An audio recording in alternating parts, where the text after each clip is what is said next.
Alhamdulillah nahmaduhu wa nasta'inuhu wa nastaghfiruh. Wa na'udzu billahi min shururi anfusina wa sayyiati a'malina. May yahdihillahu fala mudilla lahu wa may yudlil fala hadiya lahu. Asyhadu an la ilaha illallah wahdahu la syarika lahu wa asyhadu anna sayyidana Muhammadan 'abduhu wa rasuluh la nabiyya ba'dah. Allahumma salli wa sallim ala sayyidina Muhammadin alihi wa sahbihi ajma'in. Amma ba'd.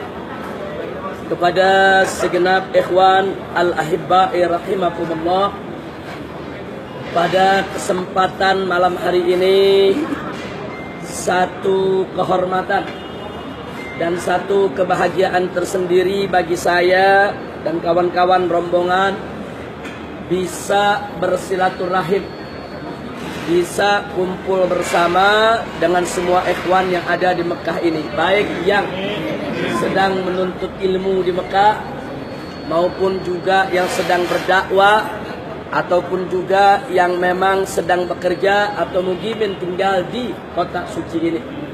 Mudah-mudahan pertemuan kita pada malam hari ini menjadi penyebab turunnya rahmat dan rahmat ya Rabbal Alamin. Singkat saja, saya ingin ingatkan diri saya dan segenap ikhwan al-hibba rahimakumullah bahwa kita semua saat ini sudah diberikan pelajaran yang luar biasa langsung oleh Allah Subhanahu wa taala. Satu, tarbiyatun ilahiyah. Nah, tarbiyah mana yang saya maksudkan?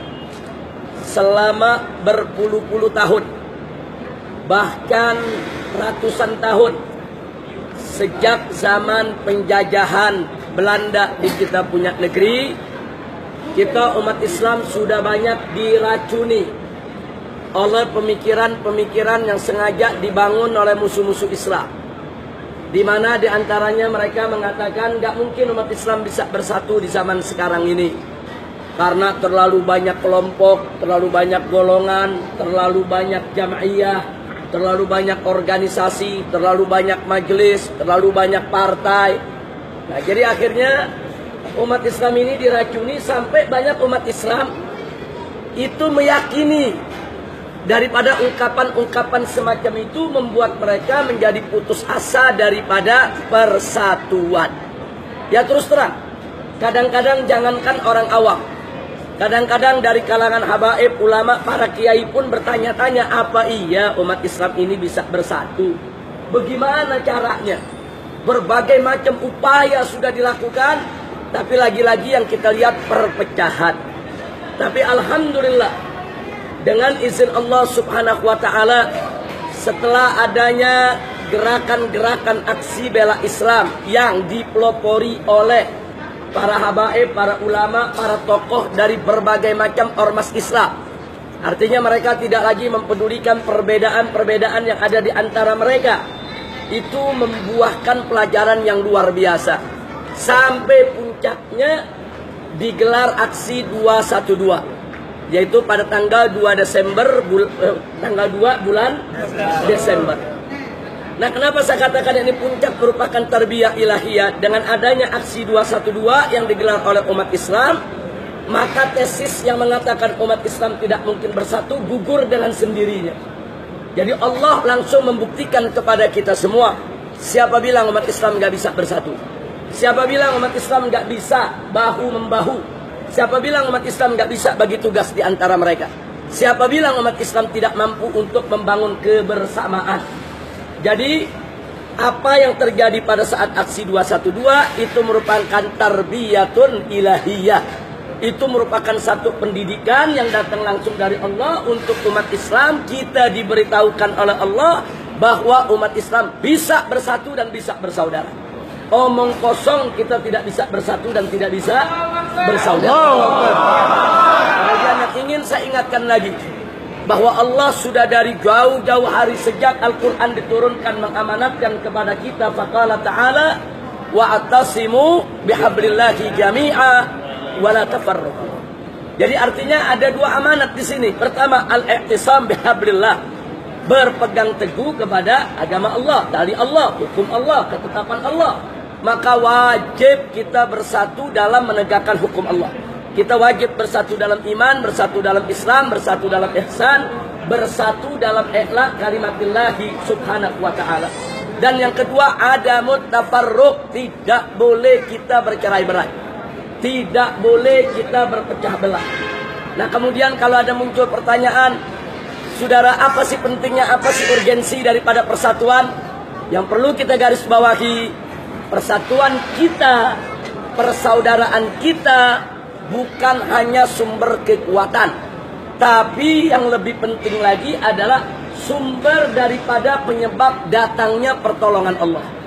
Nabi mengatakan dalam hadisnya, Nabi sallallahu alaihi wasallam, alaikum bil jamaah fa inna yadallahi ma'al jamaah. Jadi wajib atas kamu sekalian al jamaah, untuk berjamaah, bersatu, bahu membahu. Kita bangun kebersamaan. Kenapa? Fa inna yadallahi ma'al jamaah. Karena sesungguhnya keberkahan Allah, pertolongan Allah, rahmat Allah itu ada pada kebersamaan. Jadi artinya kalau kita bersatu, Allah berkahi. Kalau kita bersatu, Allah tolong kita. Sebanyak apapun jumlah kita, sekaya apapun harta benda kita, sekuat apapun tenaga kita, tanpa pertolongan Allah, nggak ada artinya ya. Nggak ada artinya. Tapi sekecil apapun kita punya tenaga, sedikit apapun jumlah kita, selemah apapun kekuatan kita, manakala Allah berkahi perjuangan kita, Allah berikan pertolongannya, maka musuh sebesar apapun tidak akan mampu untuk memporak-porandakan langkah juang kita. Jadi artinya di sini itu rahasia daripada kebersamaan. Pasti ada pertolongan Allah selama kita ikhlas hanya mencari ridha Allah. Nah, kita belajar dari aksi 212. Aksi 212 itu digembosi, diintimidasi, diteror, difitnah. Di mana-mana orang dicegah, dilarang. Berapa banyak tokoh yang didekati, dirayu, dibujuk supaya tidak turun pada 212. Bahkan disebar isu 212 nanti ada pertumpahan darah, ada kerusuhan, kemudian akan ada makar, ada subversif, akan ada pembunuhan ulama, pembunuhan tokoh, macam-macam. Umat ditakut-takuti. Nanti kalau turun 212 akan ada yang ditangkap. Bahkan di daerah-daerah, instruksi dari pusat ke daerah sampai pemda-pemda bekerja sama dengan kepolisian setempat mengancam semua perusahaan transportasi supaya tidak menyewakan kendaraannya untuk mengangkut umat Islam datang ke aksi 212. Diancam nanti lisensinya mau dibatalkan, izin trayeknya juga mau dicabut dan lain sebagainya. Kalau kita hitung-hitungan secara logika manusia biasa, mestinya aksi 212 sudah gagal. Loh, kenapa saya katakan udah gagal? Dikepung oleh kekuatan negara, digembosi, diteror, diintimidasi. Saya dan kawan-kawan, ada Ustaz Bakhtiar Nasir, Kiai Haji Zaitun Rasmin, Kiai Misbahul Anam, Kiai Khalil Ridwan, Kiai Haji Didin Hafiduddin, dan lain sebagainya. Rame-rame. Itu besok acara ini malam. Kita nih bimbang, apa iya umat besok akan datang? Apa iya besok umat berandakan? Kenapa? Saking dahsyatnya tekanan yang diberikan oleh rezim. Tapi begitu tiba waktunya kita lihat, subhanallah walhamdulillah wala ilaha illallah. Ternyata umat Islam yang hadir 7 juta lebih, hampir 8 juta orang. Dan itu perhitungan itu bukan perhitungan perkiraan asal-asalan, tapi itu dihitung daripada luas tempat yang diduduki oleh para peserta, kemudian berapa lebar, berapa panjang, kemudian dihitung 1 meter itu kapasitasnya berapa orang. Itu dengan hitungan-hitungan matematik yang akurat. Nah sekarang kita tanya, sudah digembosi, sudah diintimidasi, sudah macam-macam ditakuti, ternyata yang hadir begitu banyak. Pertolongan siapa? Allah. Anugerah siapa? Allah. Karunia siapa? Allah. Allah yang maha besar. Nggak ada yang bisa menggembosi kekuatan Allah. Nggak ada yang bisa menggembosi daripada kebesaran Allah subhanahu wa ta'ala. Nah maka itu, belajar dari itu sekali lagi, itulah berkah kebersamaan.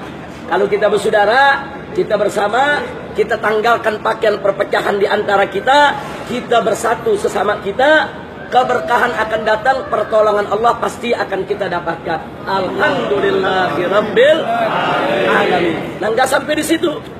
Ada lagi yang menarik. 7 juta orang lebih turun untuk membela Al-Quran yang dihina oleh seorang kafir. Artinya mereka sebetulnya turun itu dalam keadaan marah. Marah karena Allah. Marah untuk membela Al-Quran yang dihina. Tapi menariknya, hampir 8 juta umat Islam turun yang sedang marah kepada orang kafir yang menghina Al-Quran. Tapi tidak ada satu orang kafir pun yang diganggu. Nggak ada. Nggak ada satu orang kafir pun yang diganggu. Bahkan ada beberapa pengantin non-muslim di waktu yang sama ingin datang ke gereja untuk melaksanakan pernikahan. Dibukain jalan, dikawal, diantar sampai masuk ke gereja, sampai mereka itu bisa melaksanakan pernikahan. Ini di mana bisa terjadi ini? Dan ini semua hanya karunia Allah. Ini semua di luar logika kita. Umat Islam yang 7 juta lebih lagi marah, lagi emosi kepada orang kafir yang menghina Islam, tapi orang kafir nggak diganggu. Bahkan yang ingin melangsungkan pernikahan dibantu. Ini artinya apa? Umat Islam Indonesia sudah menunjukkan kedewasaannya, tahu bagaimana cara menyalurkan kemarahannya, bagaimana cara menyikapi persoalan, dan ini satu kedewasaan yang luar biasa. Dan ini sekali lagi anugerah siapa? Allah Subhanahu wa ta'ala. Jadi nggak betul kalau umat Islam ini dituduh anti kebinekaan, tidak toleran, tidak bisa menghargai umat beragama lain. Fitnah. Itu semua bohong.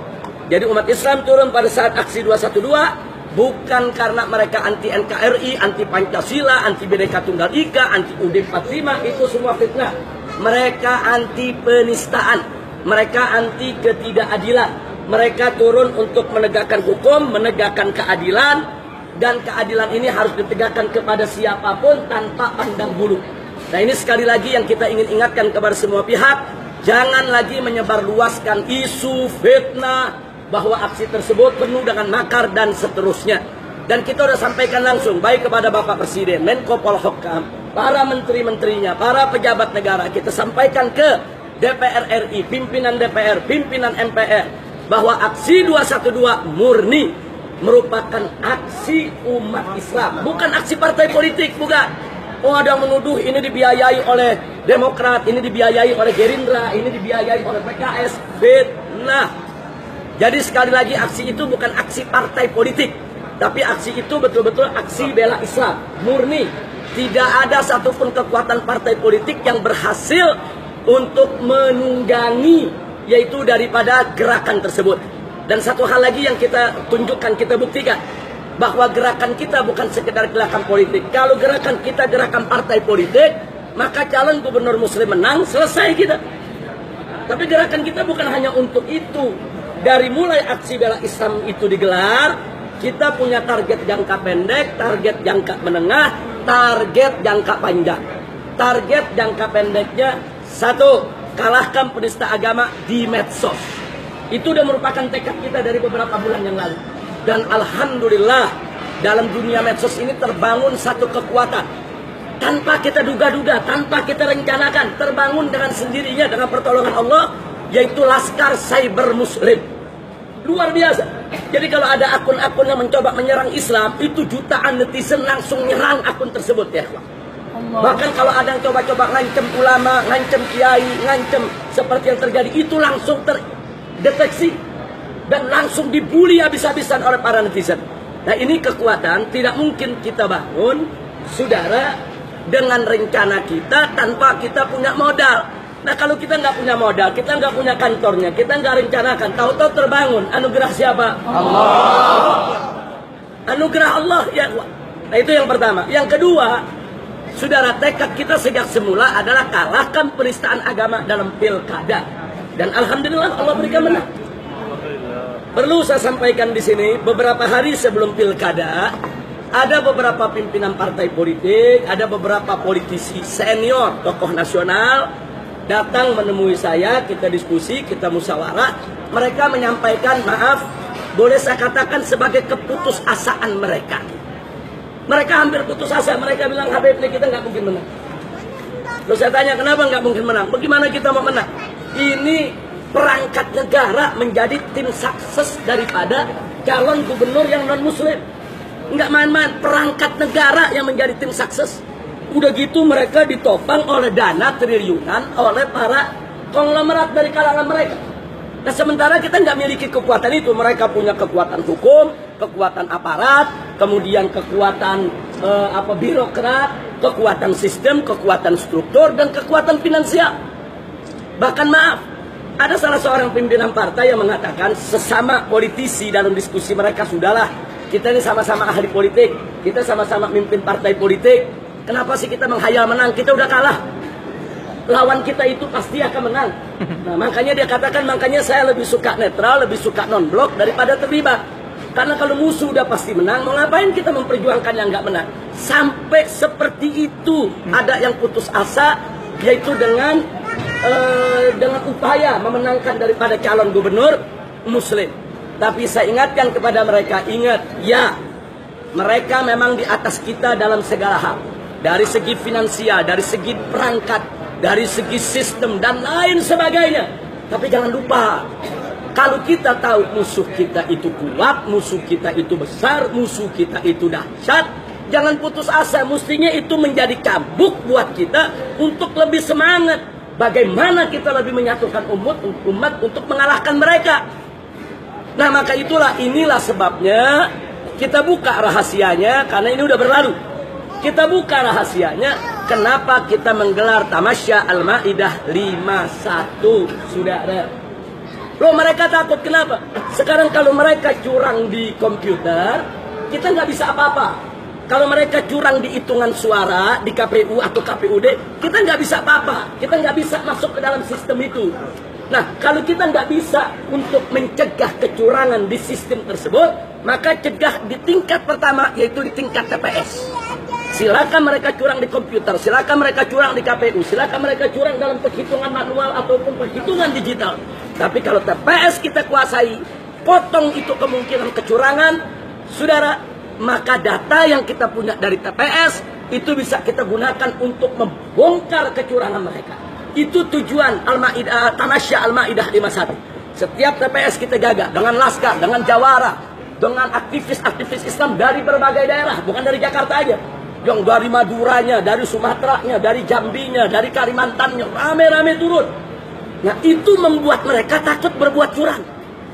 Itu membuat mereka nggak bisa melakukan intimidasi. Di putaran pertama mereka bawa rombongan datang ke TPS mengintimidasi para petugas.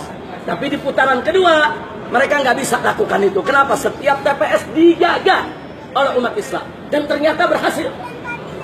Nah, jadi artinya apa? Sekarang semua bisa kita buka. Apa tujuan mengadakan Tamasya Al-Maidah 51 itu? Karena sudah berlalu. Sehingga mereka tidak bisa lagi untuk melakukan kecurangan. Tapi sekali lagi, saya ingatkan, kita hanya ikhtiar. Kemenangan tetap datangnya dari Allah. Dan Allah memenangkan umat Islam ini bitoriqatin ajibah. Dengan cara yang sangat ajaib. Yang kadang-kadang di luar daripada pemahaman kita. Saya kasih contoh. Ada beberapa tower apartemen, tower rusun. Ada beberapa tower rusun itu dengan puluhan ribu warga yang akan ikut tusuk di salah satu wilayah di Jakarta.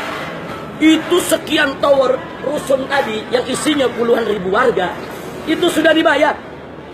Mereka dikasih duit, dikasih sembako, dikasih macam-macam.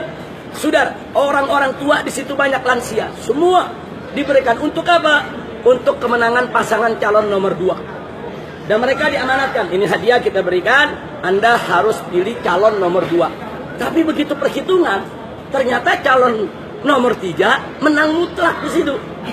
Padahal nggak ada duit 1 peser pun dikeluarkan. Sehingga tim pemenangan dari pasangan calon nomor 2 ini kebingungan, dia udah bayar. Dia yakin akan dapat puluhan ribu, dikumpulin itu warga. Ini bagaimana kalian udah dibayar, udah dikasih duit segala macam. Kok yang menang calon yang lain, bukan yang kita minta? Loh, mereka bilang apa? Loh, kami sudah pilih sesuai dengan arahan. Loh, kan kami mengarahkan Anda pilih calon nomor 2. Kami sudah pilih calon nomor 2. Loh, nomor 2 yang mana? Ada ibu-ibu jawab itu yang pakai peci. Itu loh, kenapa dia bilang nomor 2? Ini panitianya mengatakan enggak, yang pakai peci itu nomor 3. Si ibu membantah. Kata si ibu apa? Enggak ada 3 calon. Calon cuma 2. Waktu kami buka kertas, itu cuma ada 2 kotak. Kiri kanan. Yang kiri 1, yang kanan 2. Allahu Akbar. Nomor 2. Anugerah siapa? siapa? Allah. Pertolongan siapa? Allah. Karunia siapa? Allah. Siapa yang maha besar? Allah. Takbir. Allah. Ini saya sampaikan begini hanya untuk memberikan satu contoh kasus. Sebetulnya contoh kasus banyak. Bagaimana cara Allah memenangkan kita. Jadi di luar dari perkiraan kita. Dan semula juga banyak orang mengatakan andai kata pun calon muslim menang, paling-paling menang 1 atau 2%. Tapi ternyata kemenangannya 15,94%. Artinya hampir 16%. Itu kemenangan mutlak. Udah nggak bisa digugat di MK. Kalau menangnya cuma 2%, 3% masih bisa digugat. Dia kalah-kalahin sama mereka. Tapi kalau sudah 16%, mereka nggak bisa gugat lagi. Itu kemenangan mutlak. Itu sebagai berkah karunia Allah Subhanahu wa Ta'ala. Nah, karena itu sekali lagi saya ingatkan bahwa tujuan kita yang pertama tadi menang, kalahkan si penista agama di medsos. 2, kalahkan si penista agama di pilkada. 2 ini Allah sudah kasih kepada kita. Alhamdulillah. Yang ketiga, ini jangka pendek ini. Yang ketiga, kalahkan penista agama di pengadilan. Nah, putusan pengadilan insya Allah tanggal 9 Mei yang akan datang.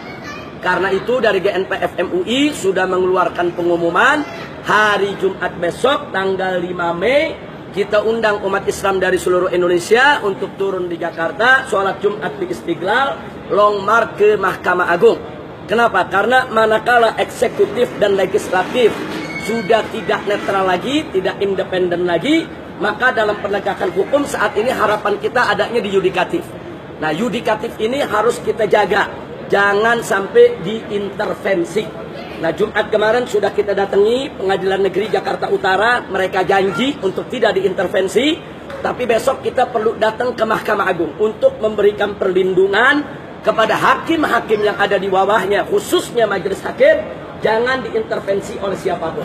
Karena dalam ketentuan perundang-undangan Indonesia, walaupun jaksa menuntut 1 tahun penjara dengan masa percobaan 2 tahun, tapi hakim berhak untuk memutuskan maksimal sesuai dakwahan.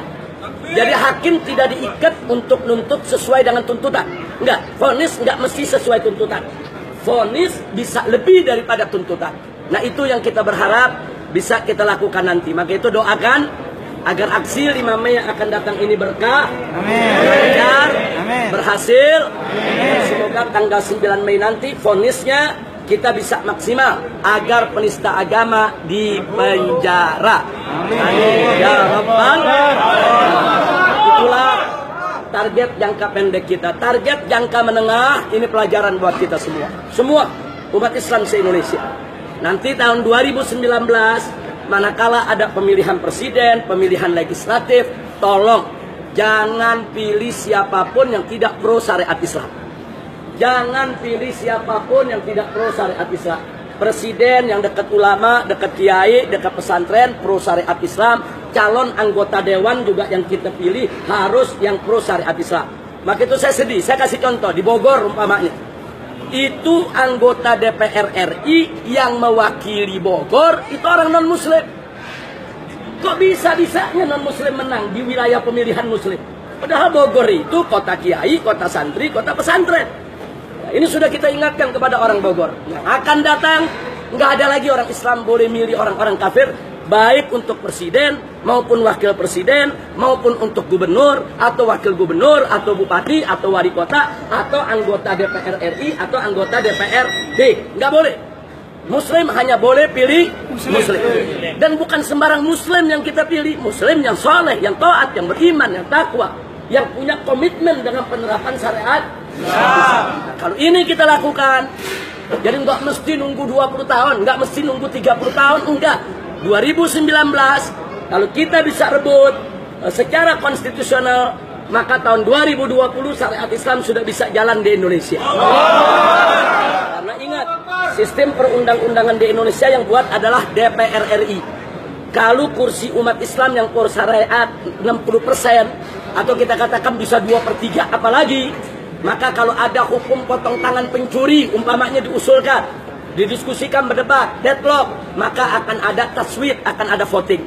Voting, kalau kita pegang 2/3 kursi yang ada di DPR, kita menang. Kalau menang, berarti hukum hudud akan bisa jalan di kita punya negeri. Jadi siapa bilang hudud nggak bisa jalan di Indonesia? Siapa bilang hukum Islam nggak boleh berlaku di Indonesia? Bisa dan harus kita lakukan secara konstitusional. Dan kita mesti yakin kerjasama bahu-membahu, jangan lagi kita saling menjatuhkan. Insya Allah. Hanya semua siap bersatu, siap bersaudara, siap rebut Indonesia. Takbir. Yang terakhir, sedangkan tujuan jangka panjang kita adalah itu yang tadi saya katakan, bagaimana ke depan syariat Islam bisa diterapkan di Indonesia. Itu yang kita istilahkan dengan NKRI bersyariah. NKRI bersyariah adalah NKRI yang menjalankan syariat Islam. NKRI bersyariah adalah NKRI yang yaitu memerangi korupsi, memerangi kemunkaran, memerangi kemaksiatan. NKRI yang dibangun atas dasar iman dan takwa. NKRI yang menghargai kebebasan beragama di antara anak-anak bangsa. NKRI yang menghargai kebinekaan. NKRI yang betul-betul berdiri atas dasar iman, Islam, dan ihsan. Itu yang kita maksud NKRI bersyariah. NKRI bersyariah tidak bertentangan dengan Pancasila, bahkan sejalan dengan sila ketuhanan yang Maha Esa. Dan NKRI bersyariat tidak bertentangan dengan UUD 1945. Dan NKRI bersyariat tidak bertentangan dengan Bhinneka Tunggal Ika. Itu adalah target jangka panjang kita. Saya yakin, saya optimis. Ini semua akan bisa kita capai dengan pertolongan dan keberkahan dari Allah. Syarat satu, kalau kita ikhlas berjuang, betul-betul hanya cari ridha Allah. Yang kedua, kita berjuang tidak sendiri-sendiri. Insya Allah, Allah akan kasih kemenangan kepada kita semua. Amin. Nah baiklah, sebelum saya tutup, saya ingin ingatkan, tapi jangan lupa, lawan kita, musuh kita bukan tembok yang tidak bisa bergerak. Lawan kita, musuh kita bukan tiang beton yang diam di tempat. Lawan kita, musuh kita manusia seperti kita. Mereka punya akal, mereka berpikir, mereka mengatur siasat, mereka buat makar, mereka buat rencana, mereka punya pasukan, mereka punya finansial. Artinya lawan kita tidak akan pernah membiarkan kita mulus berjalan untuk mencapai target kita. Makanya sekarang kita lihat bagaimana mereka yang tidak suka dengan aksi 212, mereka memfitnah aksi 212 itu anti NKRI, anti Bhinneka Tunggal Ika, anti Pancasila, anti UUD 45. Nggak sampai di situ. Bahkan ada yang menganggap aksi 212 itu sebagai ancaman. Ancaman bagi kekuasaan mereka. Makanya sekarang untuk menghancurkan daripada persatuan kita, disebarkanlah berbagai macam fitnah dan isu. Macam-macam. Ustadz Bakhtiar Nasir diisukan mendanai pergerakan teroris di mana-mana. Kemudian Pak Munarman juga diisukan ikut terlibat dalam gerakan ISIS di Indonesia. Kemudian Kiai Khaddad diisukan, difitnah, hendak melakukan makar untuk penggulingan pemerintah. Kalau saya udah nggak usah cerita lagi, udah 17 perkara yang dituduh. Saya udah sih, dari urusan perempuan, urusan serobot tanah, sampai urusan menghina Pancasila, menghina anak Tuhan, dan lain sebagainya. Sampai-sampai sekarang kalau ada semut liwat di Jakarta ditanya sama petugas, ente diinjek nggak sama Habib Rizik? Nanti kalau tuh semut bilang diinjek enggak, cuma kesenggol doang. Akhirnya disuruh petugas sudah lapor ke polisi, lapor. Artinya saya bicara begini untuk menggambarkan mereka akan cari-cari masalah terus. Nah untuk apa? Untuk menjauhkan ulama dari umat, untuk menjauhkan aktivis dari umat. Karena kalau umat ini percaya ulama nggak benar, aktivis nggak benar, habaib nggak benar, mereka tinggal. Begitu mereka tinggal, porak-poranda persatuan kita hancur, kita punya perjuangan. Sama gitu saya tanya sekali lagi, siap bersatu? Siap. Siap berjuang bersama? Siap. Takbir. Allahu Akbar. Itu saja yang bisa saya sampaikan. Saya minta maaf. Sebentar, saya minta maaf kalau saya tidak bisa berlama-lama karena memang masih banyak tugas yang mesti diselesaikan. Tanggal 5 ada aksi bela Islam, tanggal 9 ada vonis yang mesti kita kawal, dan seterusnya. Dan memang selama ini kalau ada yang bertanya, kenapa mendadak saya umroh?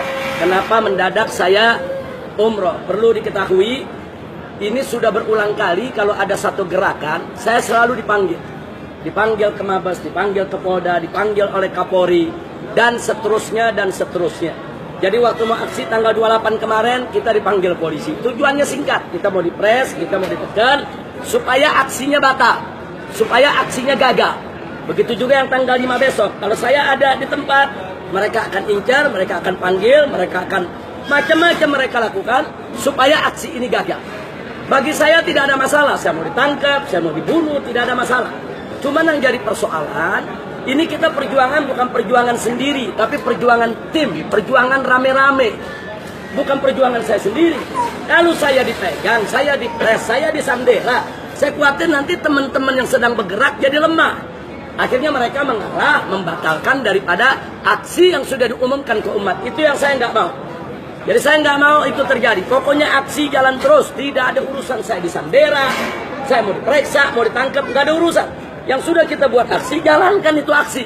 Supaya mereka tahu kalau ini bukan kerjaan saya sendiri. Ini kerjaan umat dari mana-mana. Kerjaan habaib, kerjaan ulama, kerjaan pondok-pondok pesantren, kerjaan ormas-ormas Islam dari berbagai macam golongan. Nah ini yang kita ingin buktikan. Maka itu kemarin begitu mau aksi 28, saya segera cabut untuk umroh.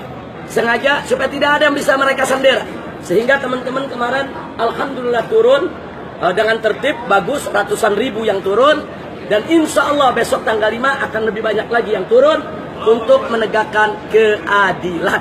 Nah jadi ini yang saya mau sampaikan, kita tidak akan mundur. Kita tidak akan pernah mundur apapun yang terjadi. Nah saya mau tanya lagi semua, sekali lagi, siap berjuang? Siap jaga Indonesia? Siap tegakkan kalimat Allah? Siap bersatu? Siap di belakang komando para ulama? Takbir! Sallu ala nabi. Allahumma shalli alaihi. Sebelum kita akhiri, kalau ada satu atau dua pertanyaan silakan.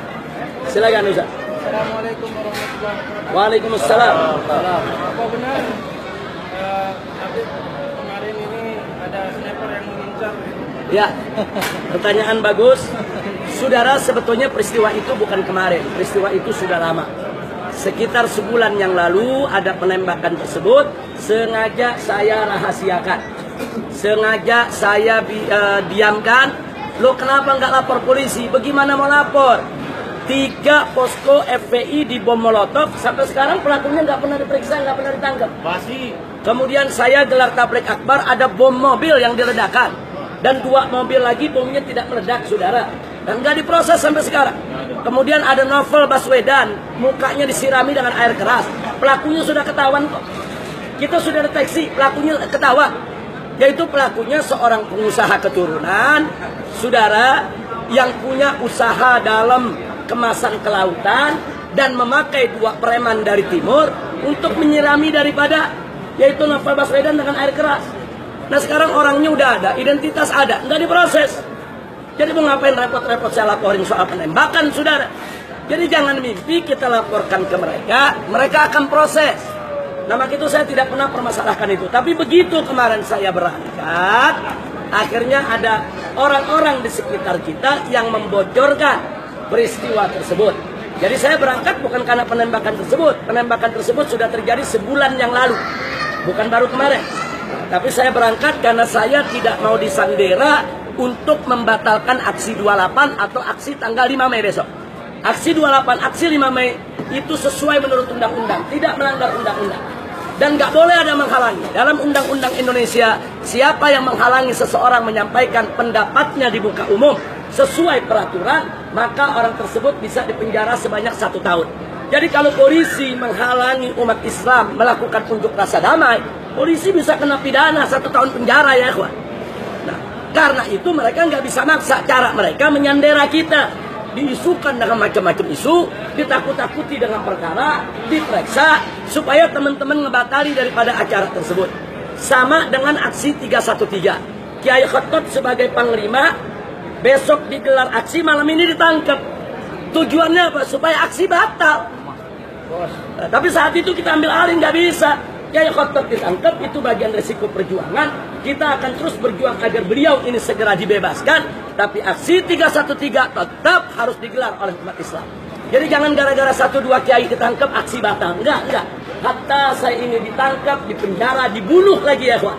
Perjuangan menegakkan yang hak tidak boleh berhenti. Silakan, ada lagi pertanyaan? 2 lagi? Singkat saja. Silakan. Singkat kata, tapi sebetulnya sudah ngobrol dengan sikap-sikap pemerintahan Indonesia. Indonesia, saya meminta kenapa kita tidak berkudeta sekalian Habib. Kenapa kita membuat kudeta sekalian dengan pemerintah? Terima kasih banyak. Baik, ini pertanyaan luar biasa, vulgar. Jadi pertanyaannya kenapa nggak kudeta aja? Sebetulnya ini pertanyaan bukan hanya di sini ya, kawan. Saya keliling dari Aceh, Medan, Lampung, Palembang, di Kalimantan, di mana-mana, sampai ke Bima, ke NTB sana, semua pertanyaan sama. Masyarakat udah muak dengan ketidakadilan. Masyarakat udah muak dengan kesenjangan sosial yang terlalu berlebihan. Masyarakat ini sudah muak dengan penghinaan terhadap ulama, Islam, dan lain sebagainya. Cuman yang ingin saya ingatkan di sini, kalau kita masih punya jalan untuk membenahi negara kita tanpa pertumpahan darah, kenapa tidak kita benahi tanpa pertumpahan darah? Jadi kita minta perjuangan kita jangan hanya didukung oleh emosi. Sebab kalau kita tidak tata dengan rapi, nanti Indonesia bisa lebih parah dari Syria, lebih parah dari apa yang terjadi di Irak, lebih parah dari apa yang terjadi di Yaman. Dan itu tidak boleh terjadi. Indonesia ini negara kepulauan, ada 300 lebih suku bangsa yang ada di Indonesia. Nah, jadi kalau sampai kita melakukan sesuatu hal tanpa pertimbangan yang matang, tanpa momentum yang tepat, terjadi pertumpahan darah, perang saudara, pecah Indonesia, besok yang namanya Indonesia nggak ada di peta dunia lagi.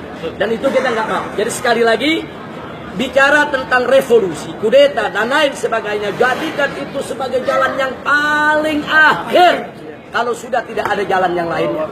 Selama masih ada jalan konstitusional, seperti yang tadi saya ceritakan, 2019 bisa kita rebut kok secara konstitusional. Tapi semua kerja. Jangan cuma ustadz ini yang kerja, semua ikut kerja. Kalau semua ikut kerja mempengaruhi masyarakat yang ada di sekitarnya, 2019 kita bisa rebut ini negara tanpa pertumpahan darah. Yang terakhir, silakan. Waalaikumsalam. Bagaimana dengan peran serta TNI dalam perjuangan Islam pada saat ini? Ya, setahu saya TNI itu punya sabta marga dan TNI itu punya prinsip, di mana TNI harus selalu bersama konstitusi. Nah, karena itu kalau kita lihat sejarah daripada pergerakan yang terjadi di Indonesia sejak merdeka sampai hari ini, TNI pada saatnya tidak ada pilihan kecuali harus bersama rakyat. Sekali lagi, tidak ada pilihan bagi TNI kecuali harus bersama rakyat. Jadi ada ketentuan TNI. Kalau presiden melanggar konstitusi, TNI harus ikut konstitusi, bukan ikut presiden. Jangan lupa itu. Nah, kalau presiden berseteru dengan rakyatnya, TNI harus di tengah untuk mendamaikan kedua kekuatan ini. Tapi kalau dua kekuatan ini terus-menerus bisa mengganggu kestabilan negara, TNI harus berpihak kepada rakyat. Karena TNI dari rakyat, oleh rakyat, untuk rakyat. Itu saya harapkan TNI Polri tetap pada posisinya, bela konstitusi, bela negara, bela rakyat. Jangan membela pemodal. Maaf, ini di negeri kita ada pemodal ini. Ini pemodal yang ingin ngatur-ngatur TNI, ngatur-ngatur polisi, ngatur-ngatur pejabat untuk diadu domba dengan umat Islam. Ini kan yang ngadu domba kita ini kan para pemodal. Kita nggak punya persoalan dengan presiden, kita nggak punya persoalan dengan para menteri. Cuman kita diadu dengan mereka. Kita nggak punya persoalan dengan TNI dan Polri, enggak. Cuman ada pemodal-pemodal yang ingin memaksakan kehendak. Orang kafir dipaksa untuk jadi gubernur di tengah masyarakat mayoritas muslim di Jakarta. Mereka ingin memaksakan kehendak mereka. Nah, karena mereka ingin memaksakan kehendak mereka atas nama undang-undang, atas nama konstitusi, atas nama hak asasi manusia, atas nama kebebasan, mereka keluarkan duit. Mereka beli oknum-oknum pejabat kita untuk diadu dengan kita. Itu yang terjadi saat ini. Jadi tolong sekali lagi, TNI bukan musuh kita, polisi bukan musuh kita, pemerintah bukan musuh kita. Jadi kita mestinya menyelamatkan mereka, merangkul mereka semua untuk kita pisahkan dari pemodal-pemodal jahat. Nah, kalau ini bisa kita selamatkan dari pemodal jahat, insya Allah mereka bisa kita kembalikan ke jalan yang benar. Tapi manakala mereka udah nggak bisa dikembalikan ke jalan yang benar, mereka sudah dirangkul begitu erat oleh pemodal, apa boleh buat? Ulama harus menyelamatkan negara bersama umat, ulama harus menyelamatkan rakyat. Saya pikir itu yang bisa kita jawab. Baik, satu. Terakhir, silakan. Baik, Pak. Apa betul Habib datang ke Arab Saudi atas undangan King Salman? Saya datang kemari untuk umroh. Sekali lagi saya datang untuk umroh. Tapi memang ada hal-hal yang tidak bisa saya cerita secara terbuka. Pada saat kedatangan Raja Salman ke Indonesia, maupun setelah beliau pulang ke negeri ini, memang ada keinginan dari pihak kerajaan Arab Saudi ini untuk membuka komunikasi dengan para ulama, para habaib, para tokoh-tokoh gerakan umat Islam yang ada di Indonesia. Tapi karena masalah ini sensitif, kalau terlalu terbuka nanti kerajaan Saudi dianggap mencampur urusan dalam negeri Indonesia. Karena itu ada hal-hal yang tidak bisa dan nggak boleh saya jawab.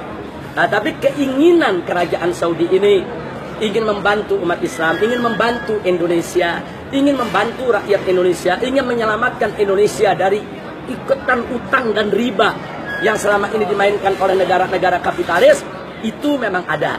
Nah, cuman kan pemerintah Saudi kan dalam hal ini kan sebagai negara tentu harus mengambil langkah yang sangat hati-hati. Tapi terlepas dari itu semua, kedatangan Raja Saudi kemarin ke Indonesia itu membuka satu wacana baru, itu membuat posisi daripada gerakan umat Islam di sana semakin kuat, langsung atau tidak langsung. Nah, saya pikir itu yang mesti diingat. Sampai-sampai begini, ini saya ambil anekdotnya aja. Sampai-sampai supir taksi di jalanan gara-gara Raja Salman datang, apa dia bilang? Gua pikir Cina doang yang kaya, ternyata Arab ada rajanya. Ini kan ada, selama ini kan mereka pikir yang kaya kan cuma RRC aja. Nah, nggak sampai di situ. Indonesia dibantu 87 triliun investasi maksudnya. Kemudian Saudi investasi di Cina 720 triliun. Mestinya ini jadi teguran buat kita. Kenapa kita 87 di sana 720? Ada pelajaran. Pertama, berarti Indonesia diminta membenahi diri dulu. Kalau ingin mendapat investasi yang banyak, kita harus berbenah diri. Nah, kedua, lagi-lagi nih tukang taksi nih. Apa dia bilang? Gile, kita ngutang sama Cina ngutang sama Arab. Artinya di sini kan ada pesan, Indonesia jangan terlalu bergantung kepada negara komunis yang kau bilang kaya, kasih pinjam dengan bunga berlebihan. Ternyata mereka sendiri minjemnya ke Arab Saudi. Nah, ini ada dampak psikologis di tengah masyarakat, ada dampak sosiologis. Nah, dan yang paling penting lagi satu, sebelum kedatangan Raja Salman, itu bendera-bendera yang bertuliskan la ilaha illallah kan dirampas-rampasin. Dirampas, ditangkap, itu di ISIS dan lain sebagainya. Nah, begitu Raja Salman datang, di mana-mana bendera la ilaha illallah Muhammad Rasulullah berkibar. Nah, jadi artinya kan di sini memberi pelajaran juga masyarakat. Siapa bilang ini bendera dilarang? Siapa bilang ini bendera yang nggak boleh dikibarkan di Indonesia? Saya ambil manfaat daripada hikmah psikologis sosialnya. Terima kasih, jazakumullahu khairal jasa. Saya pikir cukup karena saya lagi ditunggu sama keluarga. Kita mau ke Haram karena besok sudah harus meninggalkan Mekah. Mudah-mudahan kapan-kapan kita bisa berjumpa. Terima kasih atas segala perhatian. Kita baca suratul Fatihah. Kita mohon kepada Allah Subhanahu wa taala berkal Fatihah agar negara kita dijadikan baldah thayyibah. Agar kita semua yang hadir di sini insya Allah diberikan keberkahan. Amin. Dunia hingga akhirat. Amin. Dan Anda semua selamat kerja di negeri orang, selamat pulang dan dimudahkan istrinya, dimudahkan segala kesulitannya. Amin. Sirrul Fatihah.